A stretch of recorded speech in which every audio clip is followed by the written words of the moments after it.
En 1977 se volvió imposible para las autoridades intentar negar la existencia de un asesino serial que mataba a sus víctimas con una pistola de calibre 22, pero fue el asesinato de John Otis LeMay el que los llevó por fin a descubrir el nombre del primer sospechoso y culpable, Patrick Kearney. Hola y bienvenidos a un nuevo episodio de Y así les mató. Como siempre, yo soy su host Emi y hoy tengo varias cosas que decirles antes del episodio de hoy. La próxima semana les voy a regalar uno de los episodios extras del Patreon para que lo escuchen en el feed normal. Voy a poner votaciones esta semana en Instagram para que ustedes escojan cuál va a ser el que quieren escuchar. Estén atentos para cuando suba esas historias. Para los que no saben de qué estoy hablando, el Patreon es una plataforma en donde pagando una suscripción mensual reciben 2 episodios exclusivos al mes. La siguiente noticia es que después de esa semana voy a subir el episodio exclusivamente en audio porque voy a estar viajando y no voy a tener acceso a todo mi equipo. Pero no se preocupen porque sí va a haber un episodio nuevo. Para mis investigadoras del Patreon, no se preocupen tampoco que van a tener los 2 episodios extras mensuales normal. También solamente van a ser audio. El mes que sigue, o sea el mes de junio, les voy a regalar un tercer episodio extra. Ahora sí, vamos a hablar del episodio pasado. La semana pasada les conté más de los crímenes de Kearney y vimos cómo Kearney agarró vuelo. Ya sabía cómo matar sin que lo cacharan y nadie ni nada iba a intervenir con sus planes, incluyendo a David Hill. Hill fue su relación más larga y fue una relación turbulenta. Hill entraba y salía de la vida de Kearney como si nada. Al principio, cuando Hill estaba con Kearney era muy raro que Kearney matara y solo se dejaba ir cuando tenía la excusa de estar enojado porque Hill lo había dejado. Al final de 1976, la presencia de Hill ya no tiene ningún efecto en las acciones de Kearney. Kearney sigue matando y hasta toma riesgos muy altos relacionados a Hill. Por ejemplo, el asesinato de John LeMay, un niño de 17 años que le dijo a sus papás que iba a ver a un amigo llamado Dave, alias David Hill. Pero cuando llegó a casa de Hill, Kearney le abrió la puerta y no le importó que fuera conocido de Hill. Y este fue el asesinato que más contribuyó a su aprehensión. Así que ahora sí, vamos a empezar.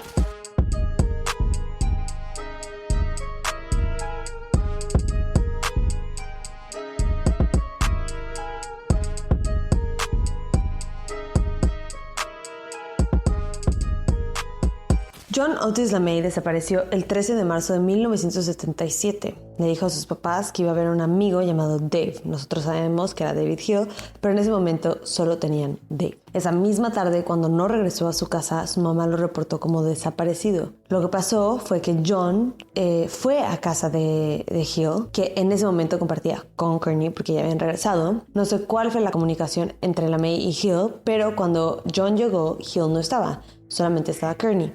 Kearney lo invitó a que pasara a la casa y lo llevó a la sala con el pretexto de que ahí podía esperar a Hill a que llegara, ¿no? Pero cuando Kearney regresó, le disparó en la cabeza, matándolo instantáneamente. Hizo lo que siempre hacía después de matarlos, violó el cuerpo y lo llevó a la tina de su baño, en donde lo drenó de sangre y con un hacha descuartizó el cuerpo. Luego puso el cuerpo en unas bolsas de basura industrial, las que usaba en todos los asesinatos, y la selló con una cinta de filamento de nylon. Igual era como la cinta que siempre usaba cuando usaba las bolsas de basura, ¿no? Era siempre la que había para sellarlas, en donde encontraron cuerpos en las bolsas de basura. 2 días después de su desaparición, las autoridades dieron una conferencia de prensa en donde dieron información que en ese momento no tenían idea que había una conexión entre esa información que estaban dando con el caso de John LeMay. En esta conferencia de prensa dijeron que al menos 7 cuerpos de hombres y niños que encontraron en o alrededor de carreteras desde 1975 se están investigando bajo la sospecha de que todos fueron perpetrados por un mismo individuo. Las razones por las cuales estos 7 se están conectando es que todos tienen heridas de bala de un arma calibre 22 y todos tenían señales de violencia sexual post-mortem. Esas 7 víctimas eran todas víctimas de Kearney. Y por fin, después de 2 años, la policía está ligando sus asesinatos y están buscando a un asesino serial. Por otro lado, la búsqueda por John LeMay no está dando resultado. Sus papás no logran contactarlo ni encontrar al tal Dave que iba a visitar. La policía no le está poniendo mucha energía ni tiempo al caso porque pensaban que se trataba de otro joven huyendo de su casa y estaban seguros de que después de unos días iba a regresar. Pero ese no fue el caso y las autoridades estuvieron forzadas a poner la atención al caso el 18 de marzo cuando encontraron los restos de John LeMay en la carretera 71. Encontraron 5 bolsas de basura, todas conteniendo diferentes partes del cuerpo de John. 3 de las bolsas estaban en un tambo como de gasolina de muchos galones y 2 estaban afuera. Encontraron todo excepto la cabeza de John. Obviamente por esta razón no pudieron identificar el cuerpo inmediatamente, pero sabiendo que un adolescente de 17 años había desaparecido solamente 5 días antes, los señores LeMay fueron una de las primeras llamadas de la policía, especialmente porque las características de John coincidían con lo que tenían del cuerpo. Y la mamá de LeMay tuvo que hacer una de las cosas más difíciles que una mamá puede hacer, y fue identificar los restos. Y lo pudo hacer por una cicatriz. Y no me puedo imaginar lo que fue para ella tener que identificar los restos descuartizados de su hijo sabiendo que no habían encontrado su cabeza. El cuerpo de LeMay también le dio a las autoridades más pistas acerca de quién fue el asesino. Para empezar, encontraron unas fibras verdes, posiblemente de un sillón o un tapete. Y luego encontraron pelo púbico que no le pertenecía a John. Y además de eso, tenían el nombre Dave. No era mucho porque para la fibra y para el pelo necesitaban algo con que compararlos. Y pues Dave es un nombre muy común, no hay miles de Dave, entonces no es como si tenían algo así muy concreto. Pero fue suficiente para que empezaran a investigar. Lo primero que hicieron fue aprender todo lo que pudieran de la vida de John y se enteraron que John era gay. Y como muchos hombres gays en ese entonces, iba a los bathhouses, que eran lugares como spas, escondidos y seguros para hombres gays, en donde podían convivir sin miedo de que alguien les hiciera algo, y era un lugar para conocer a otros hombres gays. Los policías y detectives a cargo de este caso visitaron el lugar que había visitado John y vieron las listas con los nombres de todos los hombres que entraron los mismos días que él, y así llegaron al nombre del misterioso Dave, y el nombre era David Hill. Una búsqueda rápida en una base de datos y encontraron la dirección de la casa que compartía con Kearney. Los detectives fueron a hablar con ellos. Hill dijo que sí lo conocía y que lo conocía desde hace 2 años, que había quedado él para verlo ese día, pero que nunca llegó y que no lo había visto desde antes de su desaparición. La policía en ese momento no tiene mucha evidencia ni nada, ninguna razón para siquiera pedir una orden de registro de la propiedad. Entonces se van de la casa y deciden seguir investigando a ver qué otras pistas pueden encontrar, qué otras cosas pueden descubrir. Pero cuando Kearney no volvió a ver a la policía en un par de semanas, pensó que ya no lo estaban investigando y decide que es seguro volver a matar. El 6 de abril, Merle Hondo Chance, de 8 años, se peleó con sus papás, agarró su bici y salió a la calle a dar la vuelta. Pero algo le pasó a la cadena de la bici y ya no funcionaba. Kearney lo vio y se paró a ofrecerle ayuda. Esto fue alrededor de las 3 de la tarde. Kearney lo llevó a un restaurante de tacos y le prometió que lo iba a llevar a Disney, y después de comer manejó hasta Glendale, California, y ahí lo sofocó. Solo hizo esto con Hondo y con Dean Smith Jr. Otra vez, algo de la edad de estos niños le detona esta agresión tan personal. Pero a diferencia de Dean, con Hondo sí hace realidad su fantasía necrofílaca. Era un niño de 8 años. Obviamente su mamá se dio cuenta de que no estaba ahí cuando se oscureció y todavía no había regresado y no lo podía encontrar en el vecindario. Le llamó a las autoridades, quienes en su forma habitual les dijeron que seguramente iba a regresar cuando se le pasara el enojo de la pelea. Un niño de 8 años. ¿Qué tanta flojera tienes que tener para no tener la inclinación de inmediatamente buscar a este niño sin parar? La familia obviamente no se quedó satisfecha con la respuesta de los investigadores y de la policía e insistieron que se tomaran en serio su desaparición. Milagrosamente les hacen caso y se ponen a investigar. Al siguiente día, un testigo dice que esa tarde lo había visto cerca de una tienda, lo vio caminando, ¿no? Entonces la familia tiene esperanza de que Hondo siga con vida. Pero conforme van pasando los días y no encuentran a nadie que lo haya visto o hablado con él, su esperanza poco a poco se va muriendo.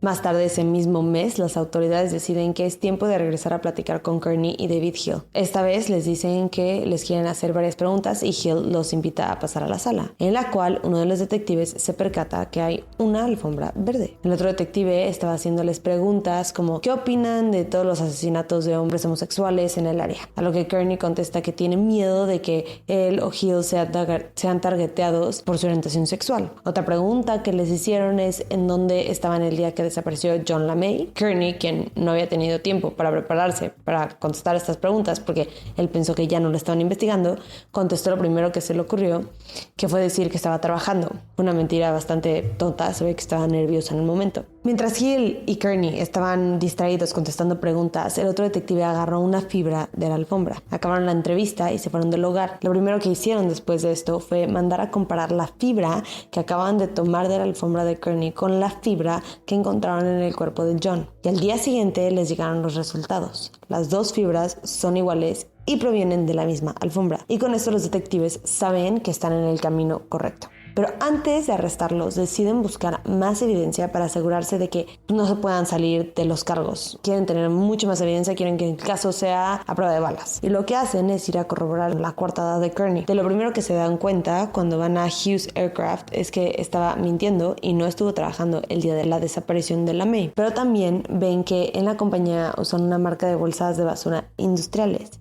Y es la misma marca de las bolsas de basura en donde encontraron los restos de LaMay. Y para rematar, encontraron la misma cinta que se usó para sellar las bolsas de basura. Con toda esta información, van a un juez a pedirle orden de aprehensión y orden para el cateo de la casa. Pero hubo un problema. La fibra de la alfombra no se puede considerar como evidencia porque la tomaron de manera ilegal. No tenían permiso para sacar nada de la casa, ¿no? Y el juez no les quiso dar la orden de aprehensión. Pero sí les dio una orden para poder recolectar una fibra nueva de la alfombra y para pedirles a ambos hombres un pelo púbico para comparar con el pelo púbico que ya tenían en evidencia. Unos días después llegaron los resultados del pelo y coincidía con el de Kearney. Pero aún con esto todavía no lo quieren arrestar porque querían asegurarse de que pudieran arrestar a Hill también, porque estaban seguros en este momento que los dos estaban involucrados. Entonces se están esperando poder recolectar más evidencia para arrestar a Hill al mismo tiempo. Sin embargo, Kearney se tomó este tiempo para convencer a Hill de que la policía los quería incriminar porque eran gay y pues obviamente Hill era inocente, entonces como que le dio miedo y empezaron a planear cómo fugarse. Le dieron instrucciones a la abuela de Kearney de vender su casa y sus cosas. Kearney renunció a su trabajo, fue por su último cheque y se fueron primero a Texas y luego a Nuevo México. Esto fue a finales de mayo y cuando los detectives se dan cuenta que se habían ido, pues empezaron a hacer todo lo posible para tener una orden de aprehensión de un juez. Y el 2 de junio anuncian que están buscando a David Hill y Patrick Kearney en conexión a un homicidio. Salen en los periódicos y todo, pero no los logran arrestar. Mientras tanto, hacen un registro completo de la casa de Kearney y encuentran más evidencia. En la tina encontraron sangre y en un hacha que había lavado y según él había limpiado perfecto, pues no. También encontraron un poco de sangre y pelo que le pertenecía a John LaMay. Entonces ya para este punto tienen la sangre de LaMay en la casa y en el hacha, las fibras de la alfombra, los pelos púbicos, las bolsas de basura y la cinta, más la coartada falsa de Kearney. Y luego el 9 de junio encuentran el cuerpo de Hondo en un parque nacional de Los Ángeles, pero todavía no tienen nada para ligar ese asesinato con Kearney. Y de la nada, el 1 de julio, un mes después de la orden de aprehensión, Hill y Kearney entraron a una comisaría en California, apuntaron a los carteles con sus caras y dijeron: somos nosotros. Los separan y Hill dice que se entregó porque su familia lo convenció de que regresara a pelear en contra de estas acusaciones falsas porque él es inocente. Pero en el otro cuarto es totalmente lo opuesto. Kearney está confesando a todo. Pero lo que sigue repitiendo es que actuó solo y Hill no tiene nada que ver en ninguno de los asesinatos. Inicialmente los cargos en su contra son solo por 2 asesinatos, el asesinato de LaMay y el de Arturo Márquez, pero lo están investigando en conexión a 15 asesinatos más. Para eso siguen corroborando pues, toda la información que les está dando en las confesiones y primero quieren cerrar, por lo menos, o asegurarse que tengan una sentencia, ¿no? Y sus casos más fuertes pues obviamente son el de LaMay y el de Arturo. Y a cambio de que quitaran la posibilidad de la pena de muerte en su caso, dijo que iba a declararse culpable y el 21 de diciembre de 1977, cuando tenía 38 años, lo sentencian a cadena perpetua con la posibilidad de libertad condicional.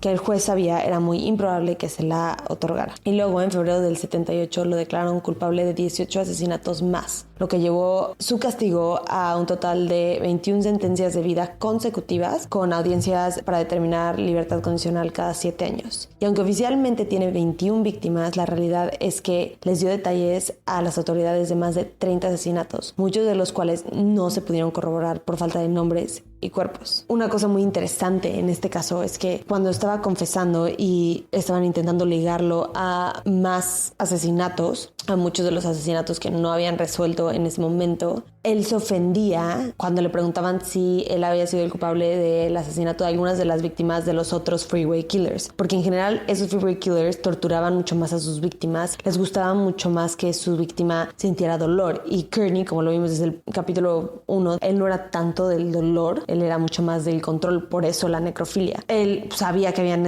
otros dos asesinos porque pues no eran sus víctimas, y entonces se ofendía de que pensaran que él era capaz de hacer eso, como si lo que él hizo no hubiera sido tan feo, ¿no? Pero pues claro que es igual de horrible, pero es como en su cabeza él no cree que era tan malo. En su momento, el caso fue el caso con más asesinatos registrados en la historia de Los Ángeles.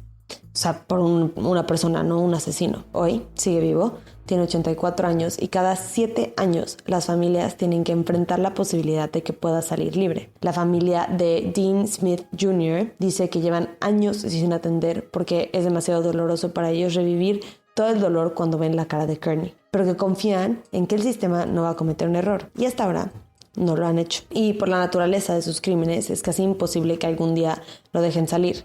Lo más probable es que se muera ahí en la cárcel. Muchas gracias por escuchar este episodio de Y así les mató. No se les olvide estar checando el Instagram para esta semana para que voten por el episodio que quieren escuchar la próxima semana. Y no se les olvide dejar una reseña, un comentario, un like, lo que sea, dependiendo de dónde me estén escuchando. La próxima semana espero que disfruten el episodio. Bye.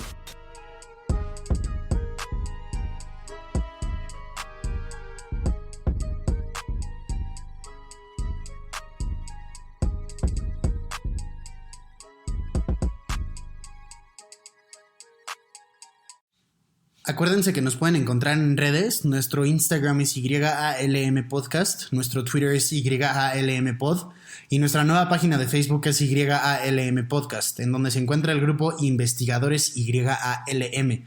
En este grupo vamos a estar teniendo discusiones respecto a los casos que vemos semana con semana, así que ahí lo pueden checar. Gracias, bye.